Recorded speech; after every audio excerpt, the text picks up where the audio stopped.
Пресс подкаст. Мэргэжлийн сэтгүүл зүйд газарчлал. Мэргэжлийн сэтгүүл зүй юугаараа ялгарх вэ?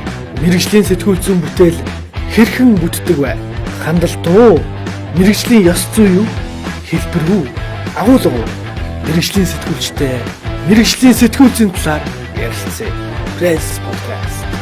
Үзэгч сонсогчтойд энэ цаг мөчийн мэндийг хүргэе. Монголын хэвлэлийн хүрээлэнгээс эрхлэн гаргадаг Пресс подкаст дэлхийн хэвлэлийн эрх чөлөөний өдрийг ухтан тусгай дугаараа та бүхэнд хүргэж байна. Өнөөдрийн тусгай дугаарын зочноор Монголын хэвлэлийн хүрээлэнгийн захирал доктор Мөнх Бандах оролцож байна. Танд энэ өдрийн мэндийг хүргэе. Өдрийн мэнд.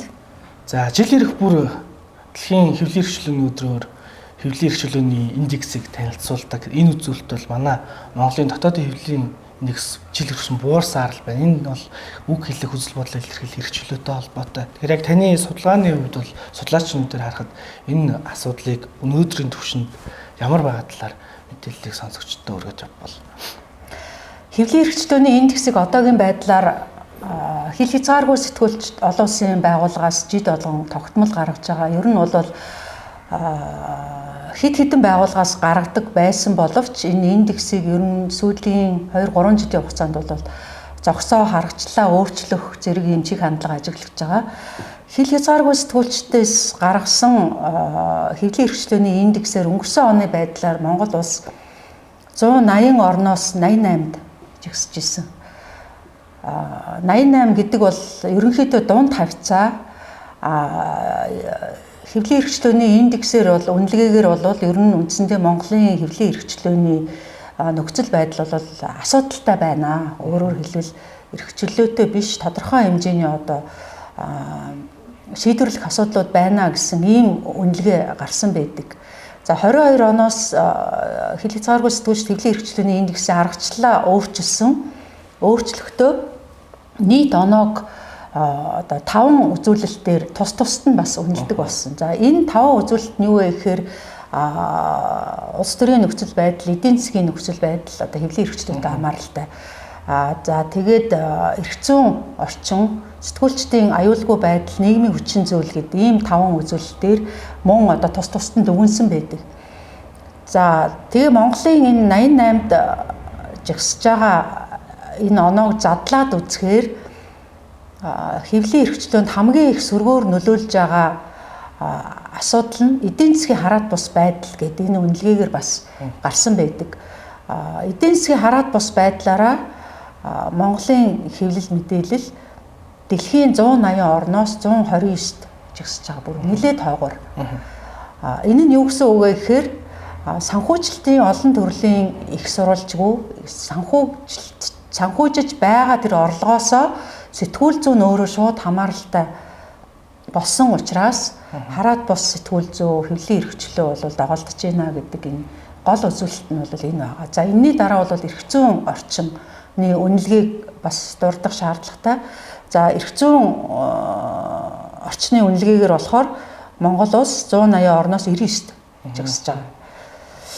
Тэгэхээр хуулийн хүрээнд бас хэвлэлийн эрх чөлөөг хамгаалах, бэхжүүлэх тал дээр бол нэлээд ухралттай байгаа. Жишээлбэл эрүүгийн тухай хуулинд гүтгэх, доромжлох тухай асуудлыг нэлээд өргөн хүрээгээр томьёолж, илт худал мэдээлэл гэдэг юу ч хамаагүй энд хамаатуулж болох томьёоллыг оруулснараа эргээд энэ хуулийг ашиглах, жишээлбэл сэтгүүлчдийг айлгах, дарамтлах, зорилгоор ашиглах ийм боломжийг хуулиараа нээж өгсөн байдал нь өөрөө хэвлэлийн эрх чөлөөний эрх зүйн орчин хязгаарлагдмал байна гэдэг ийм үнэлгээнд хүргэсэн байгаа. Тэгэхээр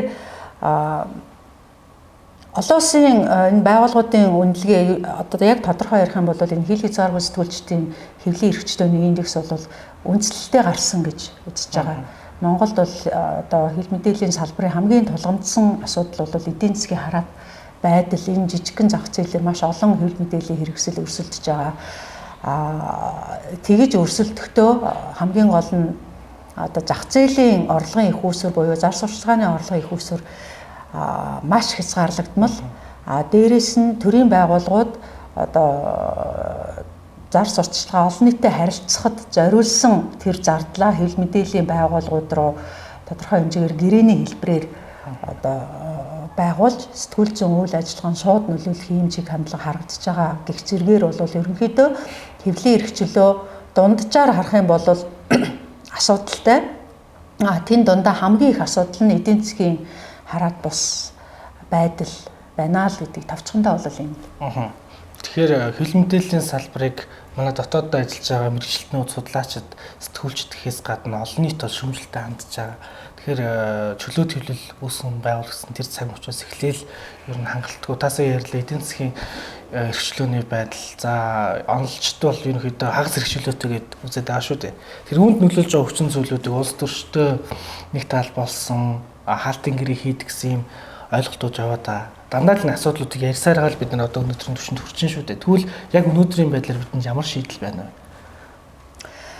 Яг манай салбарын хаалтын гэрээ гэж юм байхгүй штэ л гэдэг л дээ. Ер нь бол тэрийг бол хаалтын гэрээ биш хамтын ажиллагааны гэрээ гэж хэлдэг гэдэг ийм байдлаар одоо бас тодорхой хэмжээгээр өөрсдийгөө хамгаалах гэж оролддог. Гэхдээ хамтын ажиллагааны гэрээ гэдэг нь яг яадаг вэ гэхээр гэрээ байгуулсан за тэр нь арилжааны байгуулагч байна уу, төрийн байгуулагч байна уу?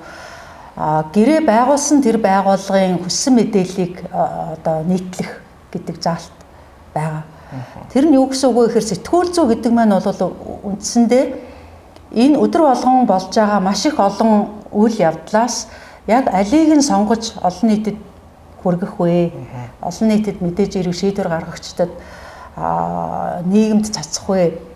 Нийгэм цацснараа аль асуудлыг илүү онцолж асуудал дэвшүүлэх вэ гэдэг энэ сонголтыг хийдэг. Энэ сонголтыг хийхдээ бол сэтгүүл зүйн шалгуураар мэдээний үйл явдал мөн үү, ач холбогдол нь юу вэ, олон нийтийн эрх ашиг хөндөгдсөн байна уу гэх зэрэг юм мэрэгжлийн одоо үүднээс сонголт хийж олон нийтэд хүргэх ёстой байтал гэрээ байгуулсан одоо байгууллагын мэдээлэлд бол очихоос өөр аргагүй мэдээний сонголтод бол шууд нөлөөлж байгаа. Одоо цаг үеийн мэдээллийн хөтөлбөрийг харахад бол жишээлбэл банкуудын одоо олон нийтэд харилцах PR-ын мэдээллээр бол цаг үеийн мэдээлэл жишээлбэл дүүрсэн байдаг. Банкуд юм уул уурхайн байгууллага юм ер нь хувийн хвшил арилжааны байгууллага. За дээрэс нь төрийн байгууллага яамдуудын нөгөө хамтарч ажилладаг учраас дуудсан цагт нь очиод мэдээллийг авна. Тэгэхээр яг зарим үед бол харж байхад ямар ч олон нийтэд ач холбогдолгүй тийм нэг сургалт боллоо, нэг банк нэг шинээр аппликейшн нээлээ, нэг одоо хувийн компани буйны ажил зохион байгууллаа гэх зэргийн ийм олон нийт одоо PR-ын шинжтэй нэвтрүүлэг мэдээ агуулга энэ нөгөө сэтгүүл зүйн мэдээний сонголтод бол асар их нөлөөлж байгаа. За нөгөө талд нь болохоор нөгөө гэрээ байгуулсан байгууллага шүүмжлэх одоо сөргөөр мэдээлэх юм боломж нь хязгаарлагдаад явцдаг. Учираас яалтчгүй л энийг зүгээр утга агуулгаар нь бол хаалтын гэрээ гэж нэрлэхээс аргагүй байгаад байдаг. Сэтгүүл зүйн өнөөдөр яг мөн чанараараа хамгийн одоо чухал хэрэгцээтэй тэр мэдээллийг олон нийтэд хүргэх ёстой тэр мэдээллийг хүргэх гэхээр мэдээж хэрэг цаг хязгаарлагдмал, боловсон хүчний нөөц хязгаарлагдмал нөгөө гэрээ байгуулсан газрууд руугаа очиж мэдээг нь авах ёстой байдаг учраас зарим чухал мэдээллүүд бол үнэхээр алдагддаг. Амжихгүй байхаас өөр аргагүй тийм байдалд хүрж байгаа учраас шийдэл юу вэ гэхээр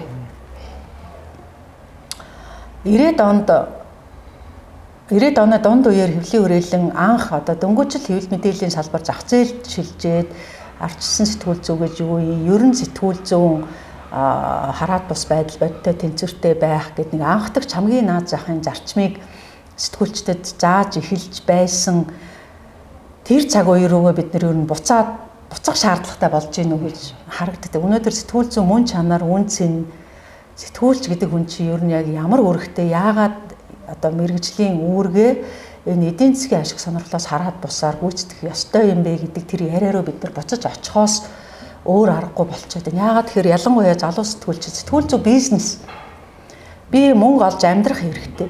Мөнгө олж амьдрахаас одоо өөр арга байхгүй юу нь буруу байгаа юм гэдэг ийм асуудлыг тавьж байгаа. Өөрөөр хэлбэл сэтгүүл зүй гуйлж гин гэж би харж байгаа. Сэтгүүл зүй гэдэг маань бол чанартай мэдээллээр бизнесийн орон зайг бий болгох гэдэг утга агуулгатай. Чанартай мэдээлэл гэдэг мэргэжлийн хэм хэмжээгээр тодорхойлогдсон хэн нэгний ашиг сонирхол нөлөөлөөгүй.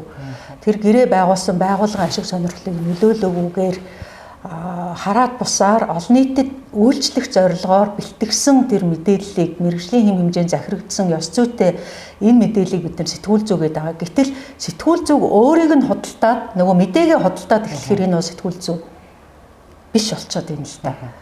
Тэгэхээр энэ нэгдүгээр бид нар энэ мөн чанар ач холбогдол руугаа сэтгүүл зүйн үнэт зүйл рүүгээ эргэж орох хэрэгтэй болчиход байна. Нөгөө талаар бол хэвлэл мэдээллийн одоо энэ орчин үеийн зах зээл дээр хэвлэл мэдээлэл гэдэг энэ бизнесийг хэрхэн удирдах тэр удирдлагын арга барил зарчимд бас энэ удирдлагууд суралцах шаардлагатай байгаад байгаа. Магадгүй уламжлалт зар сурталчилгааны боломжууд хязгаарлагдж байгаа боловч шинэ боломжууд бас нэмэгдэж байгаа. Тэгэхээр тэр шинэ боломжуудад суралцах технологиг ашиглаж бизнесийг сэтгүүл зүгээ худалдахгүйгээр мэдээгээ худалдахгүйгээр орлого яаж бүрдүүлэх вэ гэдэг тэр арга барилд суралцах шаардлагатай байна л гэж хэлмээр байна. Түүнээс биш өнөөдөр бид нар мэдээгээ худалдаад эхлэх юм бол үндсэндээ сэтгүүл зүй гэдэг юм байхгүй. Ямар ч ихтгэл үнэмшлэггүй, нэр хүндгүй. Энэ нь эргээд ямар одоо хор уршигтай вэ гэхээр нийгэмд үндсэндээ бодиттой итгэж үнэмшиж болох үс хэмжээний тэр мэдээллийн урсгал бол асар бага болж ийн л гэсэн үг. Яг энэ зорилгын хүрээнд хэвлэлөөрөл ингээс эрхлэн гаргаж байгаа пресс подкаст мэргэжлийн сэтгүүлч гэж хэнийг хэлэх юм, мэргэжлийн сэтгүүлч ямар ажил хийдгийг, мэргэжлийн сэтгүүл зүйн үн цэнийг эхлээс салбартаа тэгээ нийгэмд олон нийтэд таниулъя гэд энэ ноноос эхлэн сард 2 дугаарыг эрхлэн гаргаа явуулж байгаа. Тэгээд нийгмийн мэдээллийн хэрэгсэл хөгжихийн хэрээр уламжлалт медиа бол хэмэгдэж байна. Тэгээ энэ хоёрын зааг ялгаан дээр бид яг одоо хэрэглэгчтэй яаж хамтран ажиллах вэ? Бид нар хэрэглэгчтэй яаж итгэл үнэмшилтэй байх вэ? Ард иргэдийн итгэлийг хэрхэн яаж олж авах вэ? Мэдээ салбарын өмлөмж унтсан байна. Бүгд ингээ улс төрийн халаасанд орсон мэдээг худалддаг болчлоо гэж бүгд л хэлж байна. Наана бол хамтан ажиллаа гэж бол санаа хаалтын гэрээ байгаад иддэг. Тэгэхээр ард түмний уншигчдын, сонсогчдын, үзэгчдийн итгэлийг олж авахын тулд хэл мэдээллийн хэрэгслийн салбарт ажиллаж байгаа удирдлагууд менежмент ямар өөрчлөлт үзүүлдэг вэ? Ялангуяа Монголд өнөөдөр сошиал медиа тэр дундаа Facebook ер нь бол иргэдийн мэдээлэл авдаг, хоорондоо солилцдог, харилцдаг хамгийн чухал их сурвалж, их үүсвэр гол сувг нь болцсон. Өөрөөр хэлбэл тэр болгон хүмүүс мэдээ олж авч уншиж үзэхийн тулд телевиз үзэхгүйгээр сошиал медиагаас болж байгаа үйл явдлуудын талаар мэдээлэл авдаг болцсон.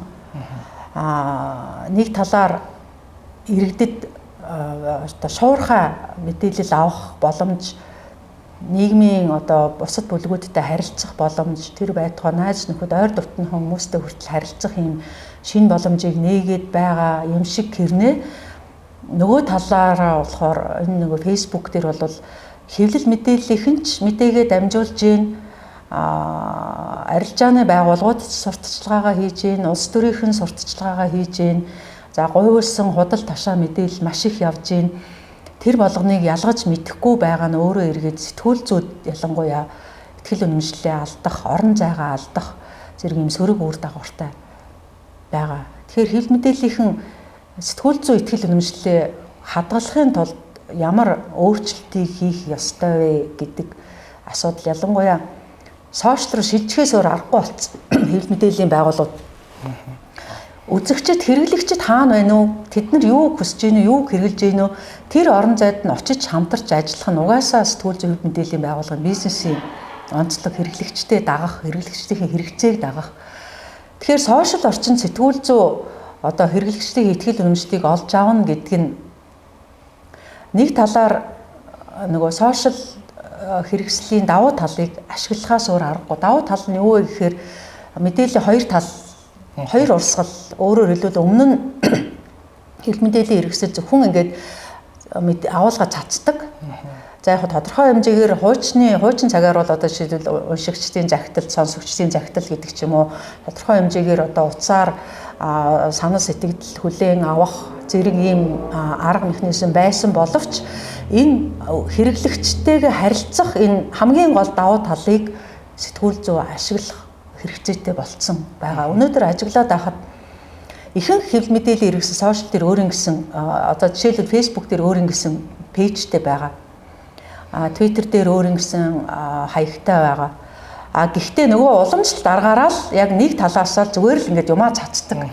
Эргээд тэр пэйжээ ашиглаад, сувгаа ашиглаад хэрэглэгчдийн одоо харилцах, саналыг сонсох, идэвхжүүлж одоо комент бичих бичүүлэх ямарваа нэгэн арга хэрэгсэл ашиглах, тэдний саналыг авах, санал асуулга явуулах гэдэг ч юм уу ийм нөгөө харилцаа бол маш дутагдaltaй байдаг. Маш олон дагагчтай одоо жишээлбэл 500 мянган дагагчтай Facebook хуудастай телевиз хэрэглэгчтэй идэвхжүүлээд аль болох тэдний комент бичүүлэх, лайк даруулах, саналыг нь сонсох тэр аргыг хэрэглэхгүй бол нөгөө Facebook-ийн алгоритмаар бол тэр 500 мянган дагагчтай байх нь ямар ч хэрэгцээгүй болчиход байгаа шүү дээ. Яагаад тэгэхээр үздэг, сонсдог, лайк дардгуудад нь л нөгөө контент чинь харагдана. Эсвэл заавал төлбөртэйгээр агуулга харуулна. Тэгэхээр нөгөө харьцах шаардлагатай болцсон, оролцуулах шаардлагатай болцсон. Ийм интерактив контент, харилцах энэ арга хэрэгслийг ашиглаж байгаа сувгууд дотроос болоод жишээлбэл MJL радио маш сайн ашиглаж байгаа харагддаг. Харьцдаг олон янзын групп үүсгэж, нээлттэй групп, хаалттай групп, пэйж за тэгээд нөгөө сонсогчдын саналыг сонсдог, комментууд авдаг, тодорхой асуулт асуугаад хариултууд цуглуулах байдлаар эргээд нөгөө пэйж группээ идэвхжүүлдэг зэрэг ийм арга хэрэгсэл дутагдaltaй байна. За нөгөө талаар бол хэрэглэгчдийн боловсролыг дэвшүүлэх. Өөрөөр хэлбэл одоо бид нар хэвлэл мэдээллийн суурь боловсрол гэж ярьж байгаа энэ чиглэлээр хэвлэлийн хүрээлэн сүүлийн жилүүд маш идэвхтэй ажиллаж байгаа. Facebook жишээлбэл яаж ажилдгийг, алгоритм яаж ажилдгийг, сэтгүүл зүй гэдэг чинь одоо бусад хэрэглэгчдийн хүлээж авч байгаа агуулгуудаас юугаараа ялгаатай? Яагаад сэтгүүл зүй найдвартай байх ёстой? Яагаад жишээлбэл сурталчилгаа гэдэг юм нь одоо сэтгүүл зүгээс ялгаатай, юугаараа ялгаатай байдгийг худал ташаа мэдээллийг яаж одоо ялгаж, ядаж анхны шинж тэмдгээр нь яаж ялгаж болдгийг гэх зэрэг энэ хэрэглэгчийн боловсролыг дээшлүүлэх чухал байгаад байгаа. За дээрэс нь дата аналитик одоо нөө сошиал медиа, дижитал технологийн тусламжтайгаар хэрэглэгчийн мэдээлэл анализ хийх боломж бас амархан болцсон. Хэлбэр болцсон. Адаглал Facebook пэйж дотроос манай одоо мэдээллийг ямар төрлийн хүмүүс авч ийн үү? Ямар төрлийн мэдээлэл хамгийн олон хүнд хүрсэн байна уу? Ямар төрлийн контентууд, комментууд орж ирж ийн үү? Хэрэглэгчд маань зөвхөн Монголд байна уу, гадаад байна уу гэдэг энгийн наазахын мэдээллийг авах боломжтой болцсон учраас энийг бас маш сайн ашиглах хэрэгцээтэй. Хэвлэл мэдээллийн салбарт, ер нь аль салбар, бүхий салбарт ил тод байдал маш чухал. Яг энэ салбарт ажиллаж байгаа хүмүүс, судлаачид 91-ийн байгууллагынх нь бол хэвлэл мэдээллийн салбарын эзэмшигчдийг бол мэддэг. За энэ сувг бол тэр улс төрж байгаа энэ бизнесийн бүлэглэх гээд. За зарим медианер бол эзэмшигчээ зарлдаггүй. За үүний гол хор уршиг үүнд хохирж байгаа хохирогч нь хэм бэ? Зарлахгүй байгаа цаашлтгаа бас юу? Ер нь хэвлэл мэдээллийн салбарын ил тод байдлыг ярих юм бол зөвхөн эзэмшигчийн ил тод байдал чухал. Гэхдээ эзэмшигчийн ил тод байдлаас гадна бас одоо жишээлбэл агуулгын контентын ил тод байдал, их сурвалжийн ил тод байдал зэргийг бас давхар дуудах хэрэгтэй. За агуулгын ил тод байдал дээр бол редакцийн агуулга болон зар сурталчилгаа буюу төлбөртэй контентын ил тод байдал энэ нөгөө сэтгүүл зүй хэвлэл мэдээллийн салбарын ихтгэл үнэмшил мэргэжлийн тэр үйл ажиллагаанууд асар чухал байдаг. Юу гэсэн үг вэ гэхээр редакц агуулга буюу бидний одоо хэн нэгний хөндлөнгийн нөлөөлөлгүйгээр иргэдийн ашиг сонирхолд үйлчлэх зорилгоор бэлтгэсэн тэр контент нь төлбөртэй агуулгаас ямар нэг байдлаар ялгарч явах ёстой. Жишээлбэл төлбөртэй контентын доор нь төлбөртэй гэдгийг бичих, харагдуулах ёстой байдаг. За одоо ялангуяа сонгуулийн үеэр бол энэ төлбөртэй контент асар өндөр болцсон. Бараг бүх төрлийн ярилцлагын нэвтрүүлгүүд төлбөртэйгээр явагдаж байна. Гэсэн хэрнээ энэ нь одоо сонгуулийн зориулалттай тодорхой одоо нэр дэвших сонирхолтой байгаа нам нэр дэвшигчийг олон нийтэд сурталчилж байна гэдгийг бол үзэгч тэр бол мэдэхгүй байгаа. Зүгээр шударгаар төлбөртэй гэдгийг л тавих ёстой. Зарим телевизүүд харж байхад бол редакцийн бус гэдэг ийм шашхтай одоо агуулга болоод цацж байна. Гэтэл иргэд редакцийн бус гэдгийг ойлгох уу ойлгохгүй ер нь бол ойлгохгүй шүү дээ. Зүгээр шударгаар төлбөртэй гэдээ тавьчих хэрэгтэй байхгүй. Тэгэхээр тэр агуулгын ил тод байдал өнөөдөр бас энэ сэтгүүл зүүн ихтгэл үнэмшил өөрсөнд нь бас нөлөөлж байгаа мэргэжлийн байдлыг алдагдуулж байна. За дээрэс нь их сурвалжийн ил тод байдал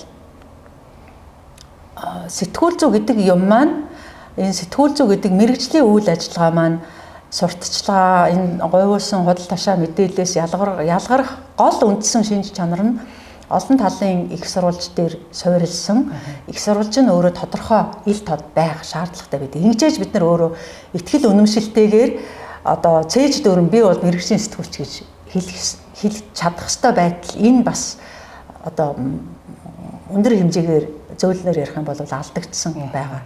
За тэгээд дээрэс нь одоо саяны чиний дурдсан эзэмшигчийн ил тод байдлын асуудал бас маш чухал. Яагаад чухал вэ гэхээр нэгдүгээрт эзэд хөрөнгө оруулагчид өөрийнхөө тэр эзэмшиж байгаа сувгийн агуулга одоо редакцийн бодлогот бол зайлшгүй нөлөөлдөг. Энэ зөвхөн Монголд биш ерөөс дэлхийд даяар. Гэхдээ асуудлыг яаж шийддэг вэ гэхээр нэгдүгээрт эзэдийг ил тод болгох хэрэгтэй. Эзэдийн ашиг сонирхлыг ил тод болгох хэрэгтэй гэдэг. Хоёрдугаарт ядаж л цаг үеийн мэдээллийн хөтөлбөрт буюу одоо бидний нийгэмд болж байгаа үйл явдлын талаар бодиттой баримттай мэдээлэл авах ёстой. Хамгийн гол тэр сэтгүүл зүйн цөм агуулгад эзэмшигч хөрөнгө оруулагчид нөлөөлөхгүй гэдэг ийм зааг ялгааг тавьдаг. За манайд болохоор эзэдийн ил тод байдлыг хангах тэр хууль эрх зүйн зохицуулт бол зөвхөн одоо өргөн нэвтрүүлгийн тухай хуулиар өргөн нэвтрүүлгийн байгууллагуудын ил тод байдлыг зарлах гэдэг ийм одоо зохицуулалт бол үйлчилж байгаа. Харилцаа холбооны зохицуулах хорооны одоо вебсайт руу ороод үзэхэд бол үндсэндээ радио телевизийн эзэд хөрөнгө оруулагчдын мэдээлэл байдаг. Гэхдээ зарим тохиолдолд бол одоо зөвхөн тодорхой хэн нэгний нэр тавигдсан байдаг бөгөөд энэний цаана хэн байна вэ гэдгийг мэдэх арга бол байхгүй. Эзэдийн ашиг сонирхол одоо хэвлэл мэдээллийн байгууллагуудын агуулгад нөлөөлдөг гэдгийг хэрэглэгчид бас мэдчих ёстой байдаг. За дээрэс нь эзэдийг яагаад ил тод болгох ёстой вэ гэхээр хэвлэл мэдээллийн төвлөрлөөс одоо урьдчилан сэргийлэх бидний одоо хүлээж авч байгаа тэр мэдээллийн урсгал биднийг мдээгүй байж итэл цөөхөн хэдэн улс төр ч юм уу цөөхөн хэдэн бизнесмен эзэмшсэн бид нар юу хүлээж авах вэ гэдгийг цөөхөн хэдэн нөхөд одоо шийдэж байх тэр боломжийг хязгаарлах зорилгоор хэвлэл мэдээллийн төвлөрлийг сааруулах хууль эрх зүйн зохицуулалт ямар нэгэн механизм одоо энэ ардчилсан гэдэг нийгэмд бол үйлчилж явах хэрэгтэй гэдэг. Төвлөрлөө сааруулахын тулд энэ салбарт хэн юуг эзэмшиж гэнэ вэ гэдгийг мэдэх шаардлагатай, мэдхийн тулд ил тод байдал шаардлагатай гэдэг. Бид нар ер нь ардчилсан нийгмийг хэрвээ босгоё гэж байгаа бол аль болох олон талын, олон янзын их сурвалжаас, олон янзын байр суурийг одоо иргэдэд хүргэх тэр их сурвалжтай байх хэрэгцээтэй. Тийм учраас бид нар энэ хэвлэл мэдээллийн салбарт хэн зөнхөлж байна вэ гэдгийг мэдэх хэрэгтэй байдаг учраас энэ эзэдийн эзэмшлийн ил тод байдлыг бас одоо шаардах тийм эрх зүйн зохицуултыг хэрэгжүүлэх хэрэгцээтэй байдаг. За өнөөдөр бол сая бид урьдсан өргөн нэвтрүүлгийн тухай хуулиар өргөн нэвтрүүлгийн салбарт бол эзэдийн ил тод байдлыг хангах тодорхой хэмжээний механизм байгаа боловч бусад төрлийн мэдээллийн хэрэгсэл жишээлбэл хэвлэмэл салбарт за цахим мэдээллийн салбарт бол энэ ил тод байдал бол хангах юм зохицуулалт байхгүй. Дээрээс нь давхар эзэмшлийн ил тод байдлыг манай зохицуулаагүй байгаа. Өөрөөр хэлбэл нэг компани телевизээс гадна давхар сонин одоо сэтгүүл сайтууд зэрэг ингээ радио зэрэг олон төрлийн мэдээллийн хэрэгслэр зах зээл давмгайлах байр суурь эзэлж байгаа. Өөрөөр хэлбэл хэрэглэгчдийн юу хүлээж авах уу гэдэгт нэг зөнхлөх байр суурь эзэлж байгааг юм зохицуулсан арга хэрэгсэл эрх зүйн зохицуулалт бол үндсэндээ байхгүй байгаад. Одоо манайхан салбарт дундаа ярьдаг сэтгүүл зүй соён гэрүүлэх үүрэгтэй үүрэггүй гэл те. Ерөнхийдөө үндсэн онлын үед бол 8 үүрэг байгаад байдаг. Таны мэдүүлэх, зугаацуулах, мэдээлэх гэх мэт удирдлага хэрэгсэл болгох гэдэг юм уу. Таны зүгээс ер нь нийгэм цаг үеийн хөгжлөд байгаа энэ үүргүүд өөрчлөгдөж шинжлэгдээд ийн үү? Яг энэ зарчмын дагуу явах хэрэгтэй юу? энэ дээр тайлбар хийвэл судлаач явд. Сэтгүүл зүй соён гэгэрүүлэх ёстой ёсгүй гэд маргаан дэгдсэнд би бас ер нь гайхсан. Яагаад сэтгүүлч ийм зүйл дээр маргаж байгааг бол ерөнхийдөө надад жоохон гайхалтай санагдчихсан. Яагаад тэгэхээр соён гэгэрүүлэх гэдэг зүйлийг мэдээлэх гэдэг зүйлээс бол ялгаж салгах, зааглах ямар ч боломжгүй.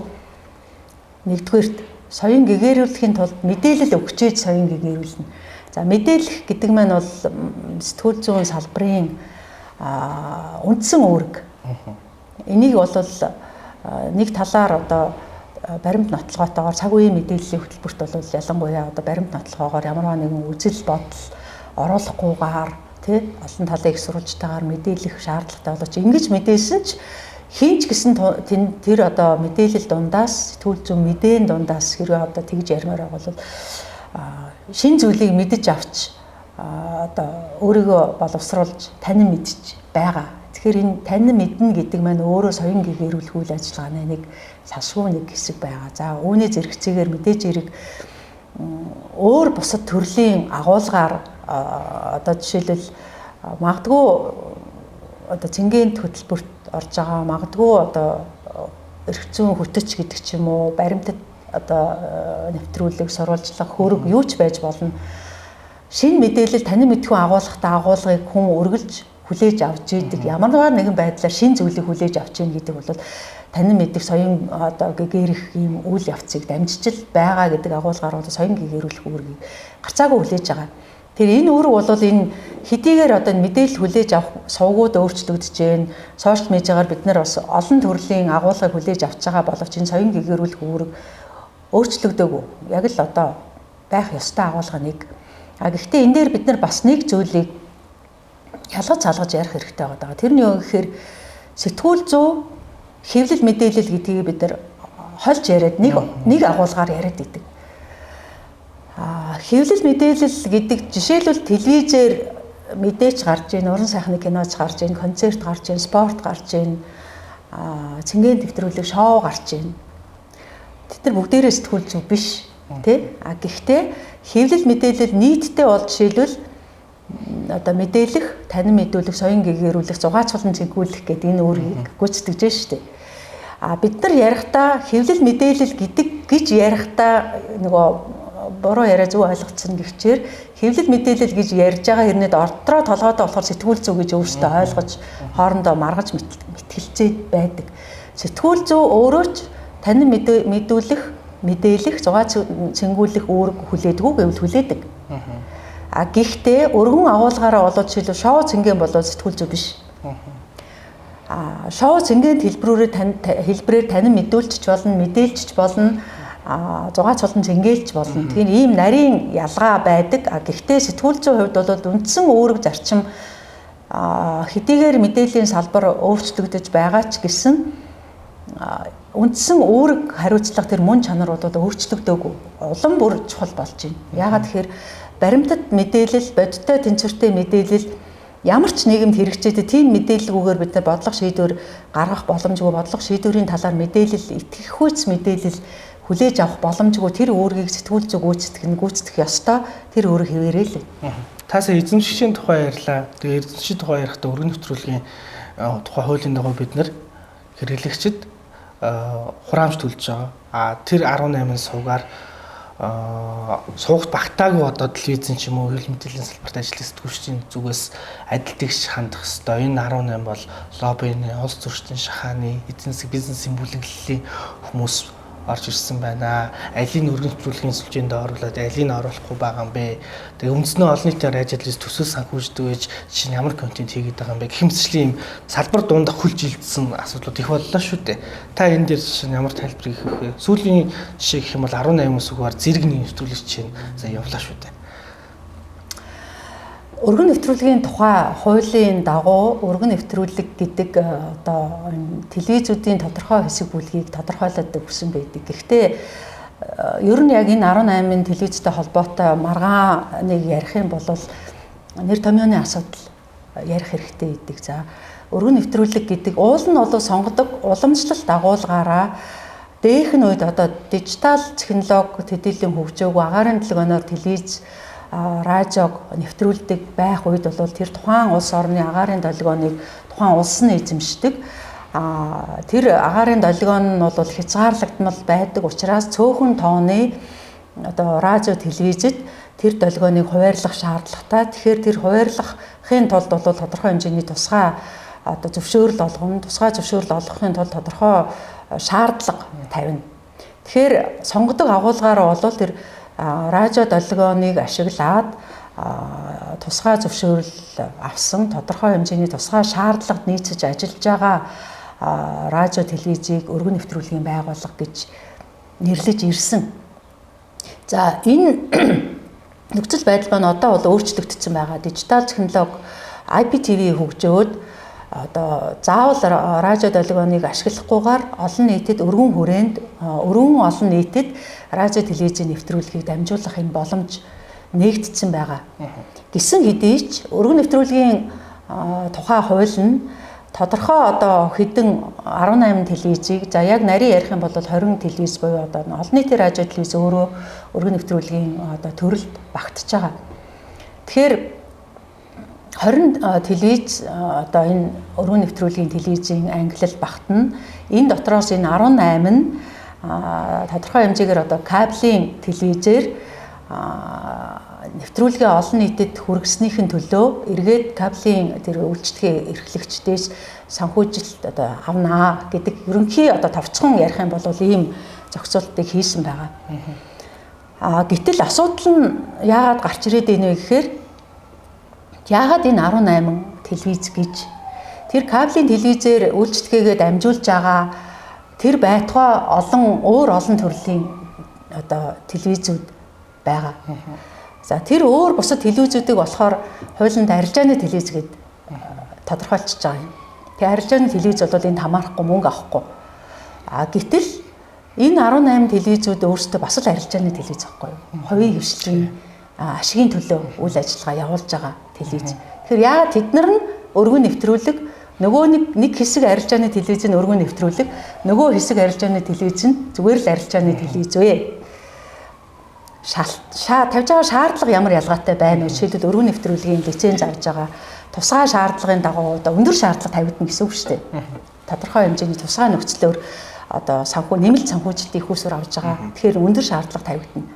Тэр өндөр шаардлага нь гэхээр юу вэ гэхээр нөгөө өргөн нэвтрүүлгийн агуулгад тавих ерөнхий нөхцөл гэдэг нь харилцаа холбооны зохицуулах ороогоор тавьж байгаа шаардлага байгаа. За тэр шаардлагыг харахаар бараг адилхан. Арилжааны телевиз жишээлбэл үндэсний одоо нөгөө өөрийн контентын хувь хэмжээ нь өргөн нэвтрүүлгийн байгууллагууд 60%, арилжааны телевизүүд 50%. 10% ялгаатай. Бусад шаардлага нь адилхан.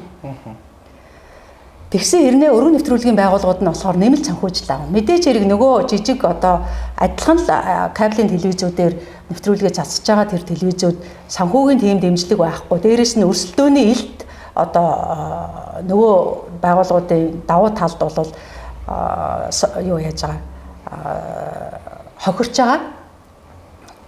Тэгэхээр мэдээж хэрэг тэр өндөр шаардлагыг нөгөө телевизүүдтэй харьцуулах юм бол өндөр шаардлагыг биелүүлж ажиллах боломжгүй, өөрөөр хэлбэл ерөнхийдөө бол зах зээлээс шахагдах юм нөхцөл байдал бий болж байгаа.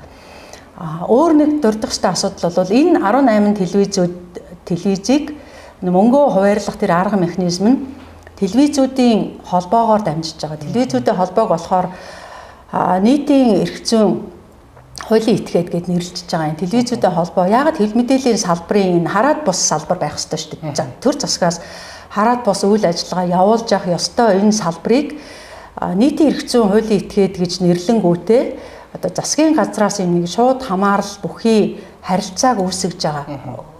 Телевизүүдийн нийтийн эрх зүйн хуулийн этгээд гэдэг маань бол засгийн газрын одоо төрийн тодорхой үүрэг хариуцлагыг гүйцэтгэдэг төрийн бус хуулийн этгээдийг хэлж байгаа шүү дээ. Тэгэхээр телевизүүдийн холбоог ингээд ийм статуст оруулаад эргээд нөгөө 18 одоо өргөн хүртээмжтэй олон талын нэвтрүүлэгтэй илүү өндөр рейтингтэй нэг голлох сувгуудыг үндсэндээ засгийн газрын шууд хамааралд авчиж тийм харилцааг үүсгэж байгаа. За энэтэй холбоотойгоор бол бас тэр одоо нэг яригадаад байгаа мэргэжлийн холбоотуудын эрх зүйн байдлын тухай хууль бас яг ийм харилцаа руу ингээд нийгмийг аваачих юм санаархал гэдэг ч юм уу ийм одоо хилцүүлэг яг одоо явагдаж байгаа энийг дурдахгүй байхаас өөр арга байхгүй. Жишээлбэл мэргэжлийн холбоот бол иргэний нийгмийн хараад бус сайн дурын санаачлагаар бий болж байгаа ийм санаачлагуудыг төр удирдах яг энэ телевизүүд холбоотой адилхан. Жишээлбэл манай салбарын одоо гол нэг холбоо байх юм байна л да. Сэтгүүл зүйн хэвлэл мэдээллийн салбарыг удирддаг нэг холбоо байна. Тэр холбоо нь одоо жишээлбэл сэтгүүлчдийн хэвлэл байлаа гэж бодоход сэтгүүлчдийн хэвлэлийн удирдлага нь хэн байх юм, гишүүн нь хэн байх юм, ямар үүрэг гүйцэтгэх, хизээ хоролдох юм, төр засагтай яаж харилцахыг бүгдийг хуульчилж байгаа гэсэн үг байхгүй. Тий. Жишээлбэл гишүүн нь заавал дор хаяж нэг магистрийн зэрэгтэй байна. Гих мэтчлийн байж болшгүй ардчсан нэгэн байж болшгүй. Ийм зохицуулалтуудыг хийгээд байгааг манай энэ хэвлэл мэдээллийн салбарынхан бол одоо шүүмжлэх хэрэгтэй, хараад бусаар ярилцах, асуудлыг дэвшүүлэх ийм шаардлагатай байгаад байна л да. Би жоох асуудлаасаа хэлж та тий. За одоо яриа хэлснээс хойш дэлхийн хэвлэлийн эрх чөлөөний өдөр зориулсан нөлөөлөх 5 хүчин зүйлийг таарсан, салбарын доторх асуудлуудаа ярьлаа. Одоо эргүүлээд хамтдаа хэвлэлийн хүрээлэнгийн үүсгэн байгуулсан түүхэн онцлог тэгээ ялгарлын тухай яриа. Сэтгүүл зүйн үйл ажиллагаа явуулдаг 18 төрлийн болон хувийн өмчин сургууль байх үед хэвлэлийн хүрээлэнгийн сургалт юугаар ялгардаг гэсэн мэхээр шинэ цагийн сэтгүүл зүг одоо практикт суйрлаж оруулж ирснээр тэр уламжлал одоо 28 жил үргэлжлээд явж байна. Удахгүй 2 жилийн дараа хэвлэлийн хүрээлэнгийн 30 жилээ явдаг гэж байна. Энэ хугацаанд олон сургалтыг урт богино хугацааны сургалтыг олон сурагч багш нарыг бэлтгэн гаргасан, хэвлэлийн хүрээлэн төгссөн бас хэвлэл мэдээллийн салбарт бас мэргэжлийн гэдэг нэрийг өргөөд өндөр түвшинд явж олон төгсөгчд байгаа. Энэ хэвлэлийн эрх чөлөөний индексийг нэг алхам урагшлуулахад бас хүчин чармаалт гаргаж явж байгаа. Олон төгсөгчд салбарын мэргэжилтнүүд судлаачд бол байдаг.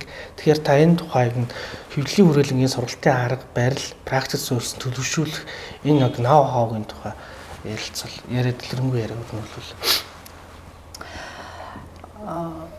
90-ад оны дунд үеэс хэвлэлийн хүрээлэн үйл ажиллагаа явуулж эхлэхэд бол тухайн үедээ бол нэг практик суурьсан онол заахаас илүүтэйгээр ур чадварыг хөгжүүлэх сургалтын арга барил дээр суурьсан ийм одоо школ гэдэг юм уу тийм ийм сургалтын арга барил бол үндсэндээ байгаагүй. Хэвлэлийн хүрээлэн анх удаага барууны сэтгүүл зүйн хэм хэмжээг сэтгүүл зүйн салбарт нэвтрүүлэн заахаас гадна тэгж заахтаа мэдээ гэж юу вэ гэдгийг заагаад өнгөрөх биш.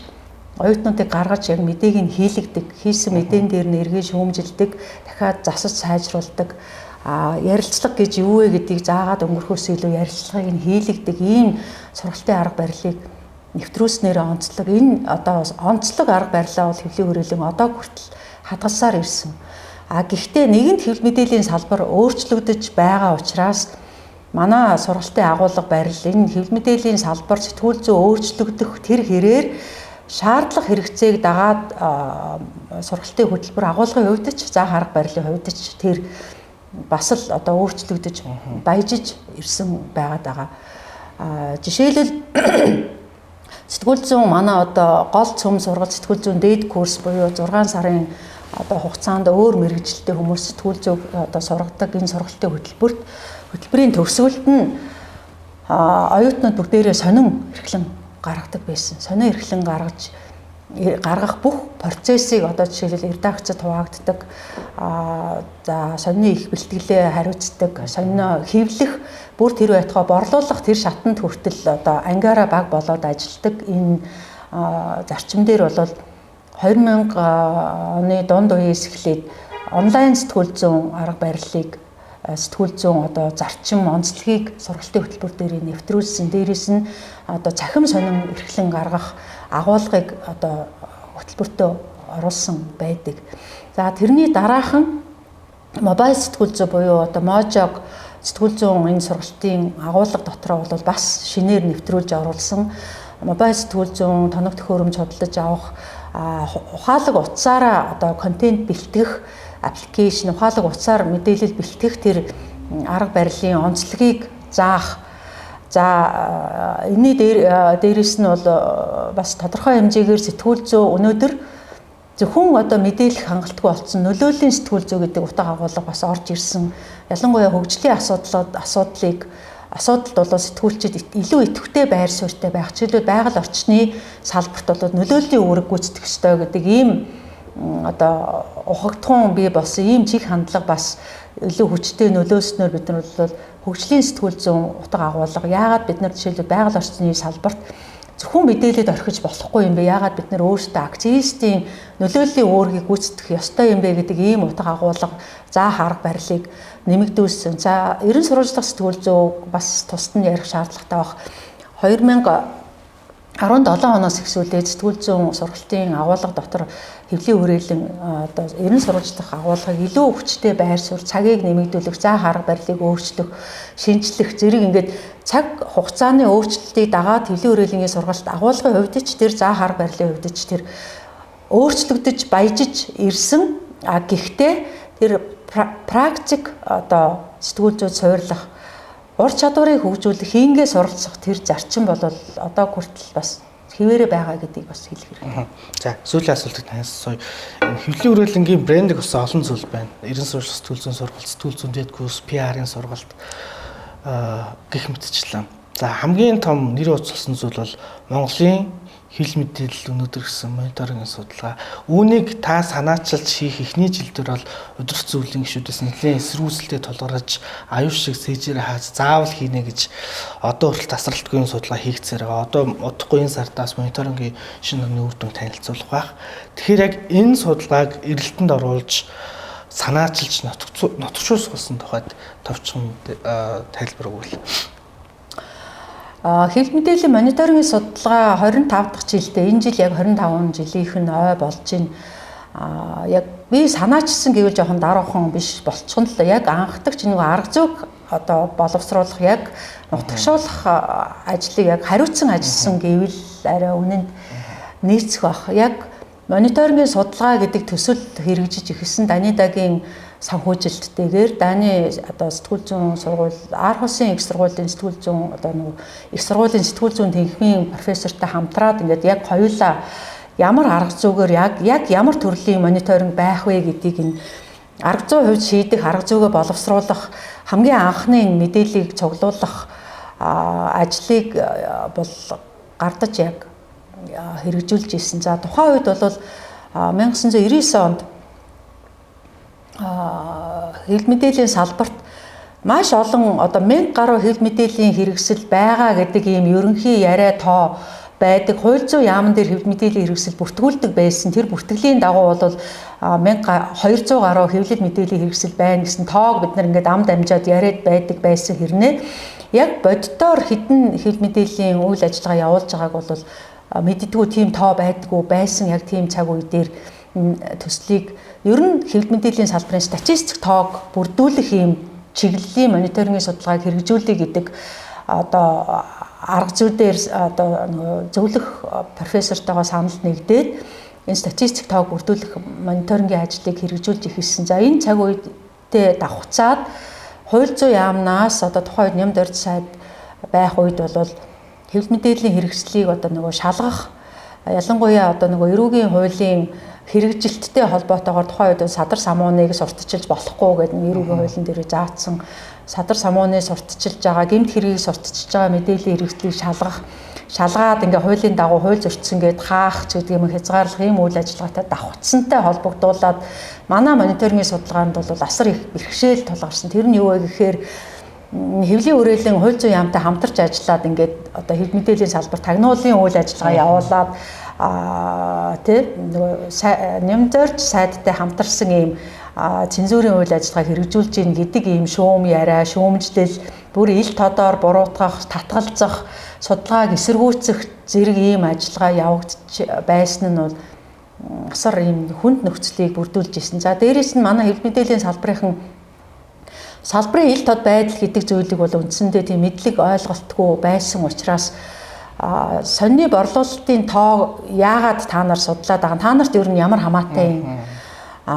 Телевизийн одоо нэвтрүүлгийн бүтэц юм уу, нэвтрүүлгийн цаг ер нь үндсэнд та нарт ямар хамаатай? Яагаад энийг судлаад байгаа? Энэ чинь бидний эрхийн асуудал гэдэг ийм эсэргүүцэлтэй тулгарч ирсэн. Гэтэл зах зээлийн нөхцөлд бол хэдэн сонин үйл ажиллагаа явуулж гинөө, борлуулалтын хэмжээ хэдийн хэмжээнд эргэлдэж гинөө, ямар сонин хамгийн их өндөр борлуулалттай байна уу, телевизийн зах зээл ямар тоонд хичнээн телевиз үйл ажиллагаа хэдэн цагийн нэвтрүүлэг явуулж гинэ гэдэг бол энэ зах зээлийн салбарын ил тод байдлыг хангах, шудраг өрсөлдөөнийг бий болгох, дээрээс нь энэ чиг хандлага одоо цаг хугацааны үед яаж өөрчлөгдөж гинөө гэдгийг мэдэх нь өөрөө энэ зах зээлийн ил тод байдал, хөгжлийн чиг хандлагыг бий болгоход бол асар чухал үүрэгтэй байсан.